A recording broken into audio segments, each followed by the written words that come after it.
Hey friends, welcome to my kitchen. It is Thursday, February 20th, and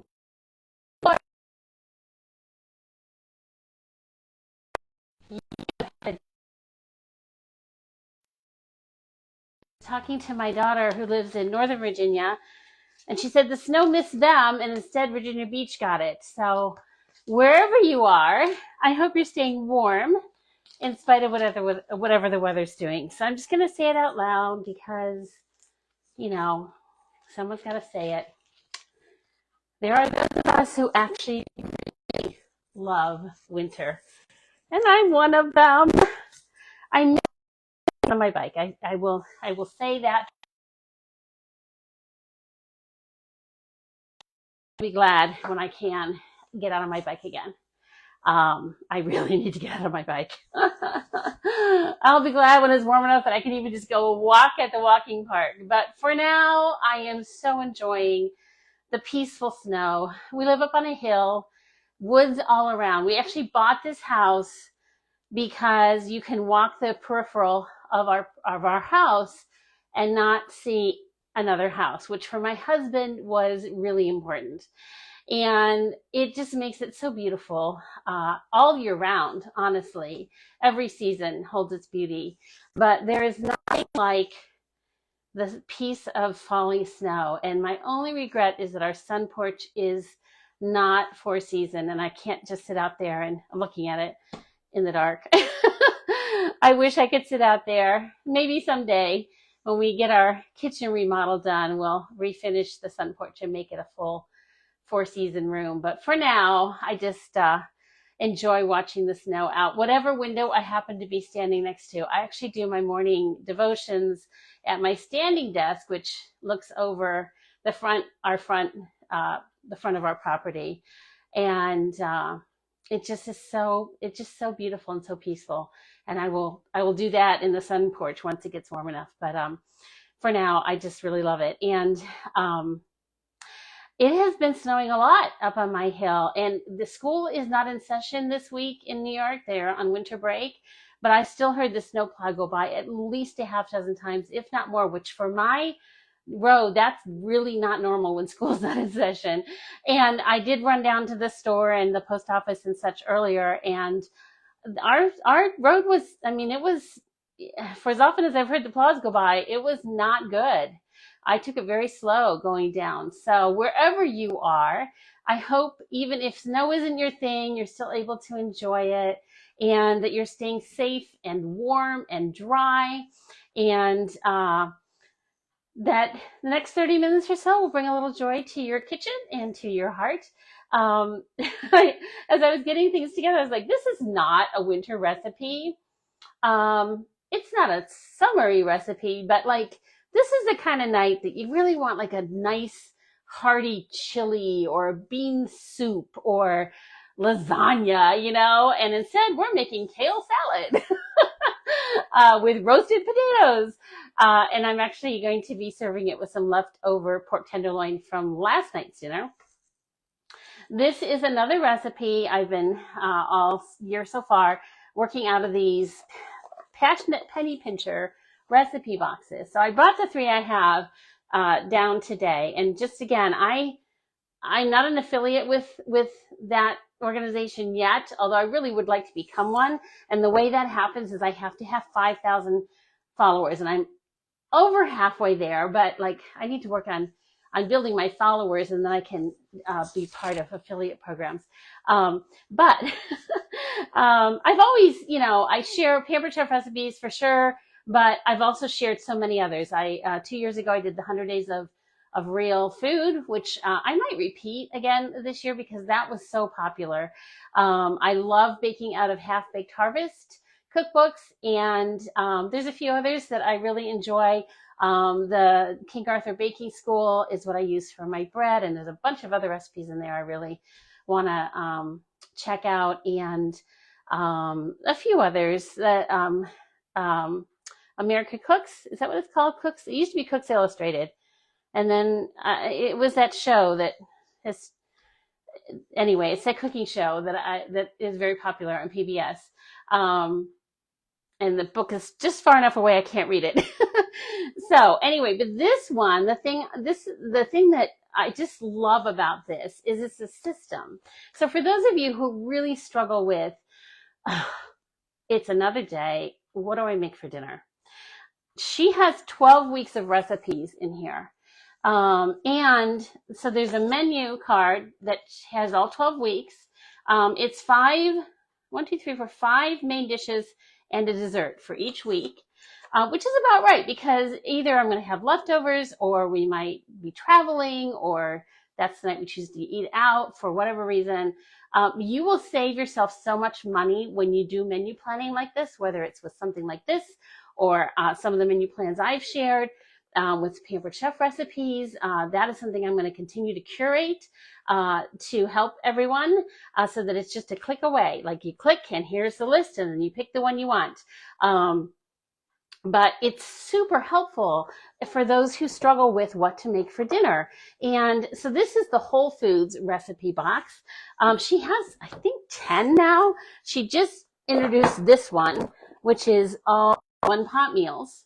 One pan or one pot, okay? So it might be in your crock pot, it might be in a big pot, it might be in a big pan, like a lot of our one pot, one pan meals at Pampered Chef. And then this one is 5 ingredients, which again, if you're looking for simplicity, you're looking for just grab a few things and get dinner together. This is going to have a lot more processed foods in it, although I don't think it's a ton. But it's going to use things like canned soup or, prepared ravioli or something, which is fine. I'm just telling you kind of the differences. So that's actually the one I plan to work through next is the 5 ingredient so that I can see, okay, is it mostly whole foods? Is it somewhat? How do I feel about that? And is it something I can really recommend or not? And then she has others. She's got 2 different ones for slow cookers. She's got celebrations box. So like menus for Valentine's Day, New Year's Day, Easter, 4th of July, Thanksgiving, Christmas, and then a few other, like an anniversary, a birthday party. It's just very clever and it's beautifully put together. And like I put the cards in a baggie when I'm cooking because I don't want to get them messy. So tonight, we're going to make the salad, and then I'm actually going to add in a few extra things because the parties I have running this week, there are several people who have indicated that they really struggle with needing to be able to get dinner on the table more quickly, faster food prep, and easier cleanup. And I was joking a couple weeks ago on a live feed about like, recipes tell you, 5 minutes prep time, 20 minutes prep time, whatever. But they don't tell you how long it's going to take to clean up, right? And sometimes that's like, that to me, that's like, ugh. Yeah, we need to know prep time because we need to know how long it's going to be before dinner's going to be ready to eat. But then there's the cleanup. And so some of the things that I'm going to share, some of you have seen it before if you've watched my lives before. For those of you who are watching from a current show, hopefully these will be some new ideas that will really help you to just kind of ease the burden of getting dinner on the table every night. All right, I'm going to move these out of the way now because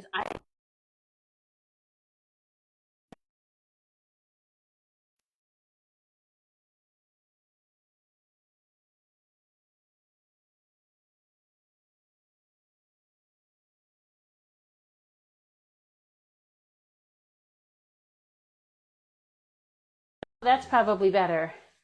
Is that better? Hey, I see Stephanie. I see Stephen. Hey, Stephen. I see, hi, Tammy. How you doing? Okay, so hopefully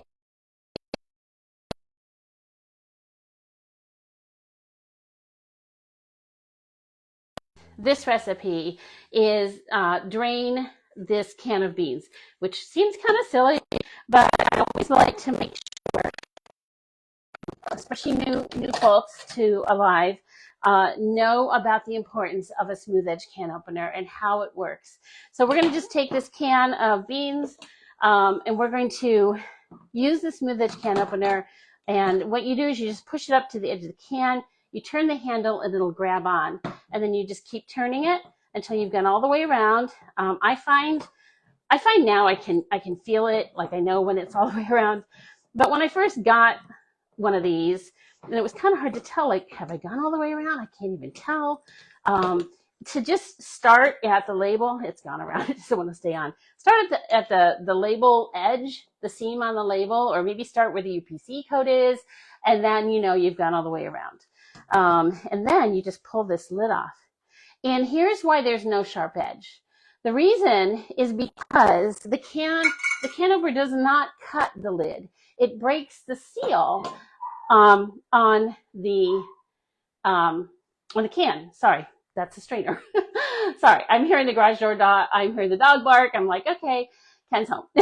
So anyway, it breaks the seal on the can, on the lid. So there's no sharp edges because nothing's been cut. And that is why this is so valuable. I've mentioned it before, but it's worth saying again.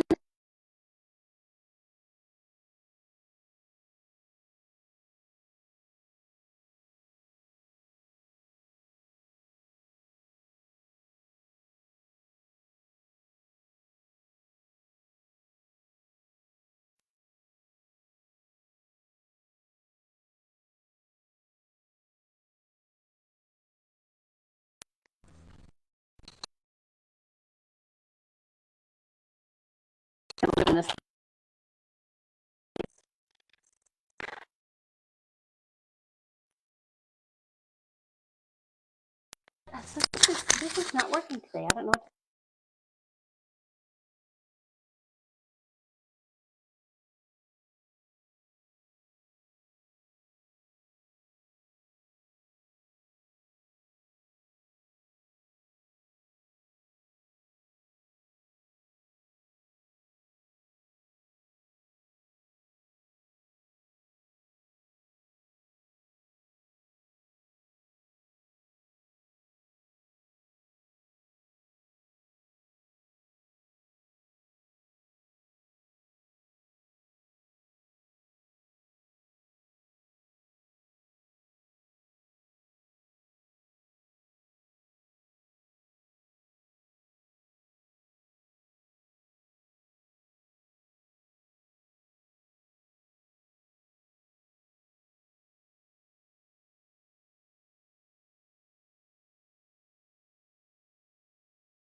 Mom's in the kitchen. I think I'll eat my dinner.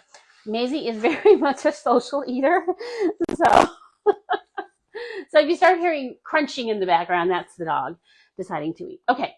So this says to cut the sweet potato into 1/2 inch wedges. I'm not really sure what that means, but boy, that was a close call. 2 weeks ago, right in the middle, some of you saw it, I managed to cut my finger really good, and I literally just brushed it against the edge of the knife as I was going across, and that was a bad idea. But we're okay. We're okay. So this peels on the floor. I'm stepping on.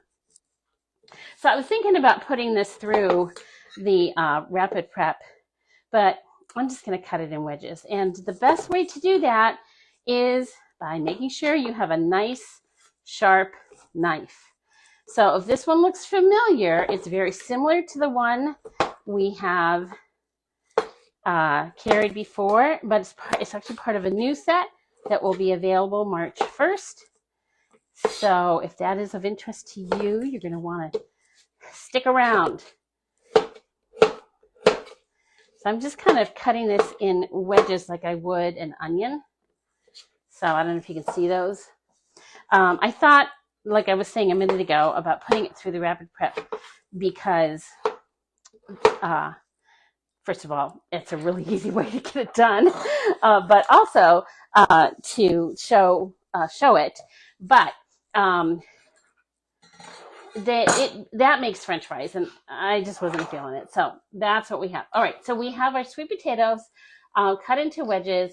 We're going to, actually I need to preheat the oven, and we're going to toss this with some oil, some chili powder, and a little bit of salt, and put it on a baking sheet to go into the up and coming hot new product for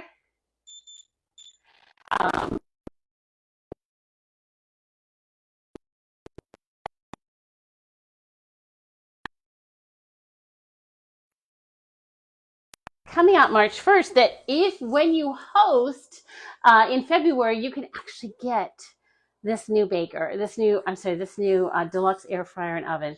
Y'all, I'm loving this thing. We use it every day. I think I've turned my oven on once since this thing came in the house, and it was to bake bread because the loaf pans are just a little too deep to fit in there and have the bread rise properly.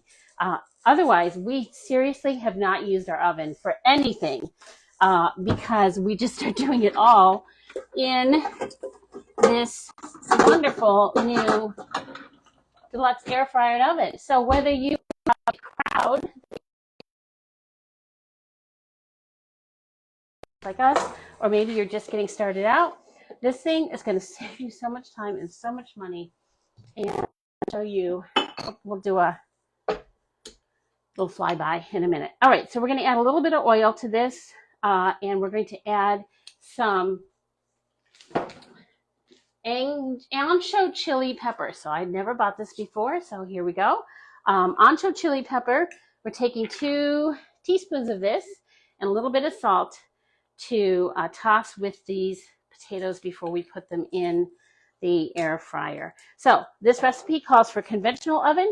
I'm doing it in the air fryer, although I'm not actually using the air fryer setting. I'm using the roast setting. And let's find salt.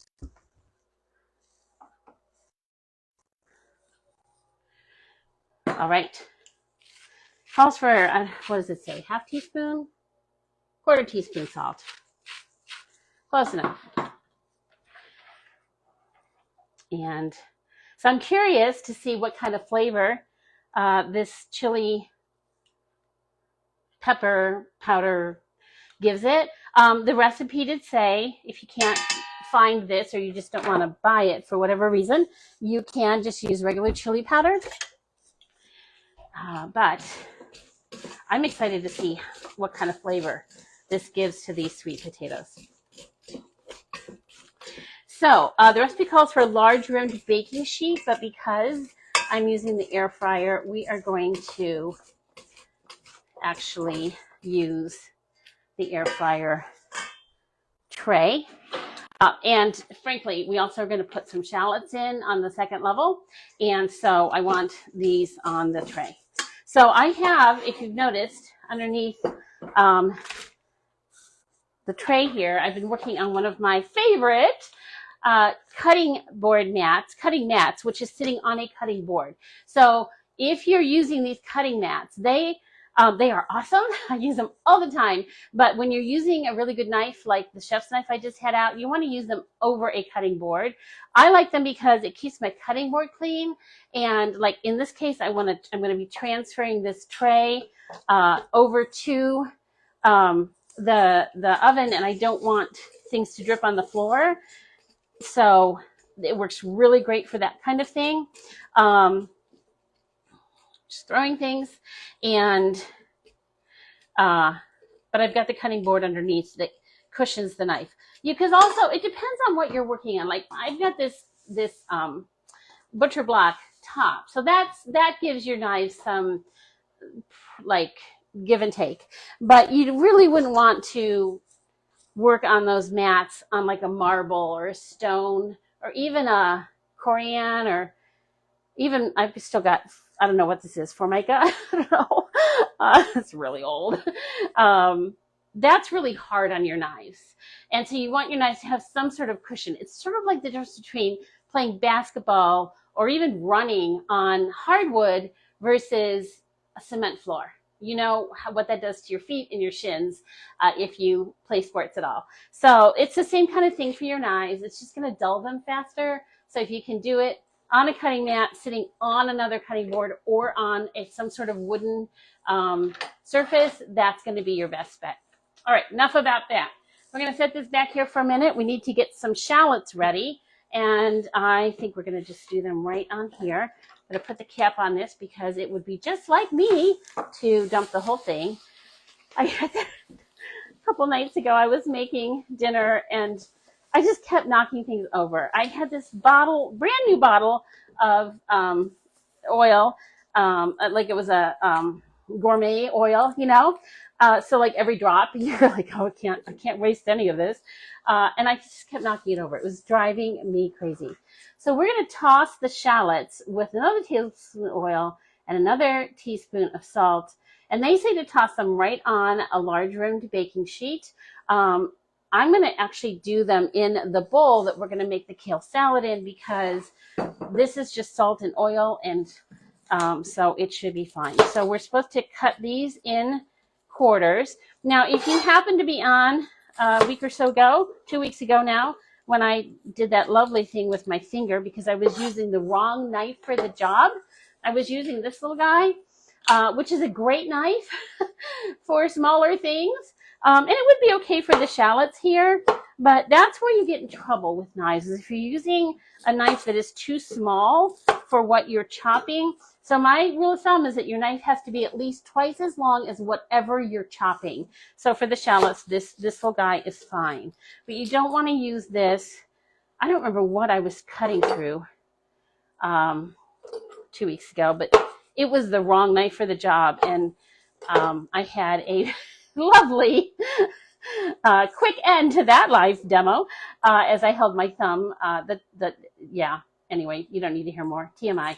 But it's all healed very nicely, actually. But it was pretty funny because all of my electronics, including my laptop, are touch, what's the word I want? They work by touch. And so every time I wanted to wake my laptop up, I couldn't, it didn't work. You know, Band-Aids don't work that way. And I was trying to give a presentation that Saturday morning that was already a little crazy, and couldn't, every time my laptop, you know, went to sleep, which I should have just thought to change that setting. But anyway, I'm really glad to have my fingerprint back. We'll just leave it at that. So, but my husband always says, if you're going to cut yourself, use a sharp knife because it heals much more quickly. And I am living proof right now, because if I showed you my thumb up close, you'd never, ever believe that 2 weeks ago it was in bad shape. So anyway.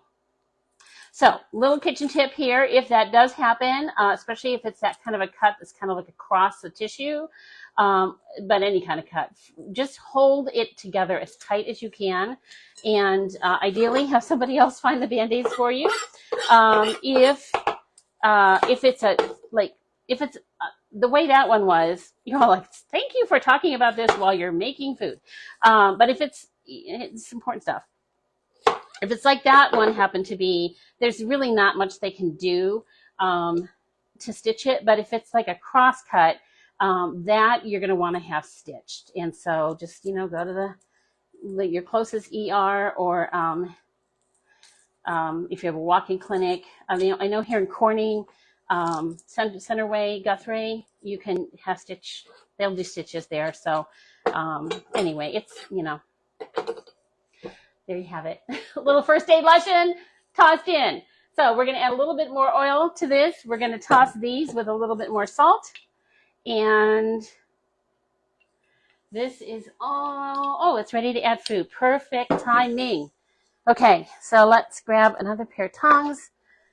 Oh, see, I knew I should have run the dishwasher today. All my favorite tongs are in the dishwasher because that's what happens, right? We use our favorites. Oh, this is going to be so good. This is going to be so good. All right. So this brand new deluxe air fryer and oven comes or has available to purchase to go with it a whole set of baking pans that are designed to fit in it. So this is just a rimmed baking pan. There's also a deeper one, and then there's a brownie pan that all fit, and a baking stone. So yay for that. So we're going to pop all of this in the oven, and we're going to set them for, it says 20 minutes, but I will tell you, things do tend to bake a little faster in this oven just because it's so compact. And so we're going to do it for 15 and see if they're done. All right, so in goes this pan. In goes the tray with the kale, or the sweet potatoes, and it's now counting down. All right, let me tidy up a bit here, and we're going to make our kale salad. And then we're going to talk about chopping things and food prep. So that will be a little add-on at the end that I'll pull off and make a separate YouTube video tomorrow or Saturday. Tomorrow's like that day I'm doing all the things I haven't been able to do all week because of the weather. So we'll see if there's time for YouTube video editing. If anyone knows a high school kid who'd be willing to do that for me as an intern, let me know. That'd be great. Okay, so we need 5 tablespoons lemon juice, 2 garlic cloves, I forgot to get those out, and our kale. So 5 tablespoons of lemon juice and some garlic. This is actually a great reason for me to use up these lemons that have been sitting in my fridge for way too long. Way too long. I love making ginger lemon water, and I haven't been making it, and I have no good excuse. I can't say, I don't know. There's no excuse. I just got out of the habit. Actually, I'm going to a workshop tomorrow on habits, and I think it's going to be a good time for it. So can you see how these knives just go through? I mean, holy moly, nothing like a good sharp knife. So let's start with those and see if we get enough lemon juice. And where did I put my little measuring cup? What did I do with them? Oh, right in front of my nose. Okay, so this holds 4 tablespoons. And I brought this over here, and I don't need it. I would love to hear in the comments how many of you compost in either you have like a compost bin, or maybe you just have a compost pile out in the back, or I want one of those compost machines. I don't need one. We have a compost bin. It works fine. But I love the machine that sits on your countertop and compost for you. I think that's really cool. I just don't really need one, but I love the idea of it.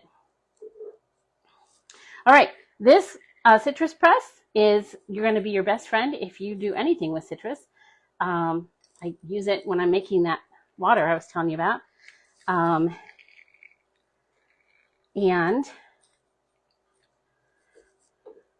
do not be fooled by cheaper ones on the market out there. It's like everything, y'all.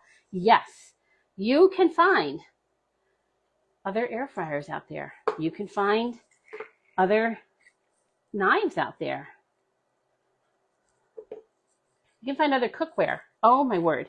Back in the day when I was doing live parties, I'd walk into these homes and my host would greet me and show me her cookware that she had just bought. And it was usually some famous chef, you know, Emerald or Rachel Ray or somebody.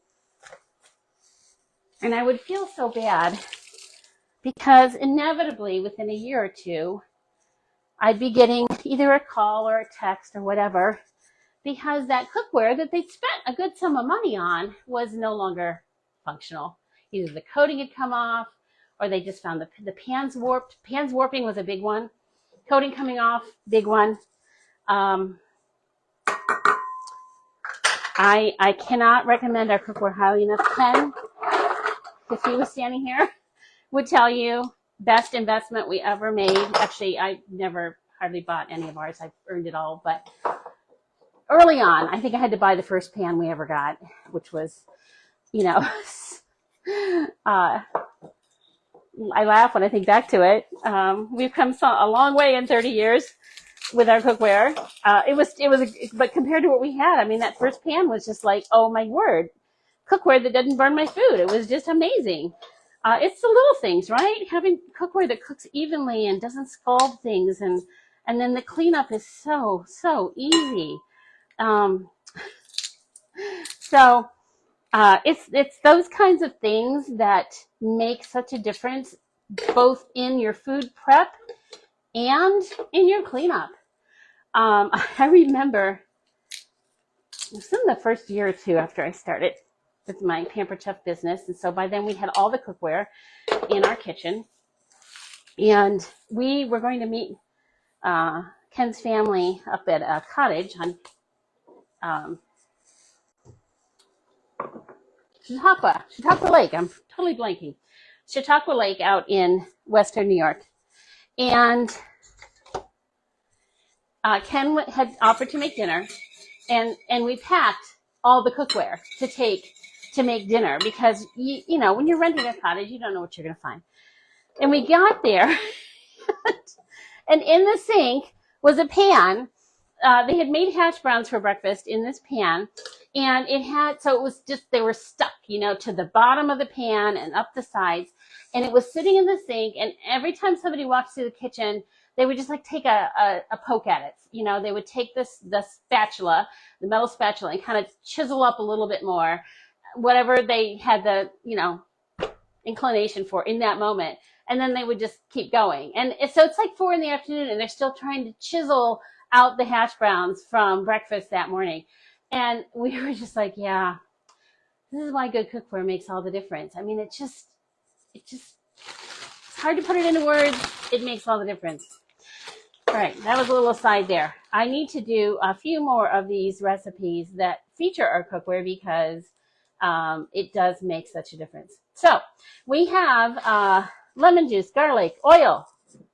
I need to put in the remaining oil. I should measure this one with that little measuring cup that I just used for the lemon juice. And I threw it too far in the sink, so we're going to get another one out here. Maybe. Or maybe not. Okay, we're going to do this the old-fashioned way. I don't even think we're going to do that. We are going to wash out the cup I just used. Use it again.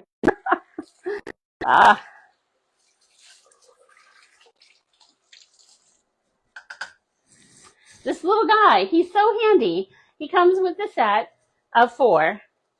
And if you're not familiar with these easy read measuring cups, you read them from the top down. So if you notice, I've never had to lean over to see if it's the right measurement. So much easier. So this, I am using the cooking oil. I probably should have gotten the Evo out for this part for the dressing. So that's the big difference, is that you use the Evo for things like dressing because you're not cooking it. And then you use the low grade olive oil for cooking because it has a much higher heat point. All right. We are doing roughly half teaspoon of salt there. So that's our dressing. And now we're going to massage the kale.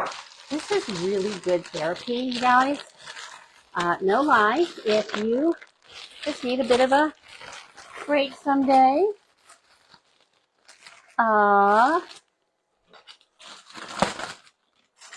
You didn't see me do that? Scissors across the room. Massaging kale is kind of fun. So we need 1 pound, and this is a 2-pound bag, I believe. It doesn't feel like a 2-pound bag. What does it say on here? It doesn't say. But we're going to just do half of this. I'm sure it's on here, and I'm just blind. Huh. The rest of this I will use in my smoothies, which grosses Ken out completely. But you don't really taste the kale so much, especially if you put enough strawberries in. So the idea with a kale salad is that you really, literally just massage it.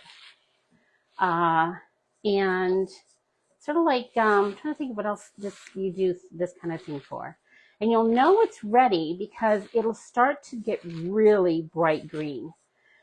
I prefer buying the washed kale, washed and ready, because I'm much more inclined to use it if it's washed and ready than if I have to actually trim it and, you know, get all the dirt off of it and everything. But of course, if you grow kale, that's a great thing to use as well. So it says massage with dressing until bright green and shiny, and the volume is reduced by about half. And that's pretty much where we are. So yeah, it's sort of like playing with Play-Doh, or I'm not coming up with a good comparison. Let me wash my hands off and then I'll hold this to the camera so you can see. It is definitely bright green and very shiny.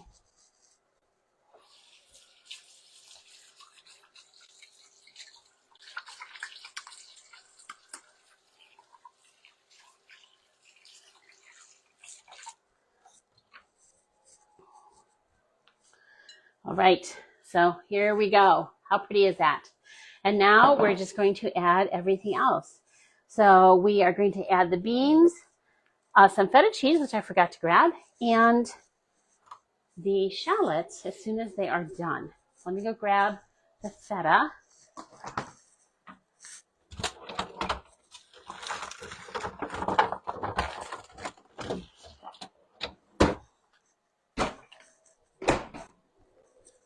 So this recipe calls for quinoa.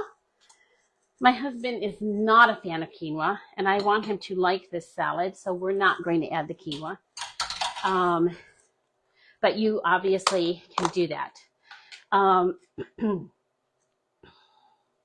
Half a cup of crumbled feta. I'm only measuring this because you're watching. You can put as much feta as you want. You can do a different cheese if feta is not your thing. Totally up to you. And then we have these pepitas. Pepitas, which are roasted pumpkin seeds. Brined and roasted heirloom pumpkin seeds. So this is just kind of a little fun thing. And I think these are going to be fun to snack on. And I think I need a bigger bowl.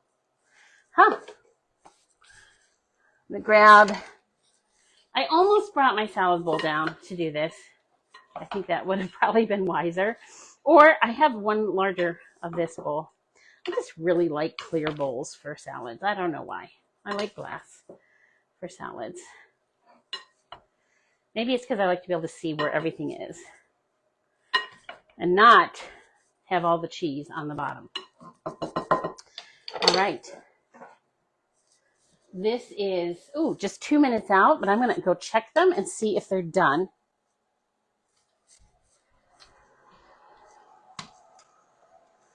Come on. Oh, yes. Oh, beautiful. Wait till you see. Look at these roasted shallots. Look at these. Oh, they are just extraordinary. They're going to go in. I still should toss these in, but I'm going to leave them on top. Hi, Maze. You want to come up and say hi in a minute? Maybe? We'll see.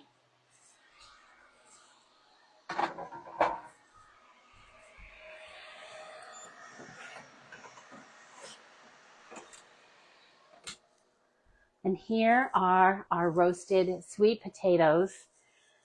These look amazing. And I think serving it hot, it would be super fun. I'm not sure we're going to get it while it's still hot here because I have some other things I want to share. But there's something, it's sort of like hot fudge sundae, right? There's something about the hot and the cold. It's like sour cream. I love sour cream on my chili. And it's not so much that I need the sour cream flavor, is that I like the hot cold experience in your mouth of sour cream and chili, or hot fudge and ice cream. And I think that will be a similar sensation. So here is our finished salad. Look at how gorgeous that is. You know, it is February, but with the sweet potatoes on there, I think it is a very harvesty looking kind of salad. It's going to be a really hearty salad. So it may not be chili, but I think it's still going to be really delicious. Okay.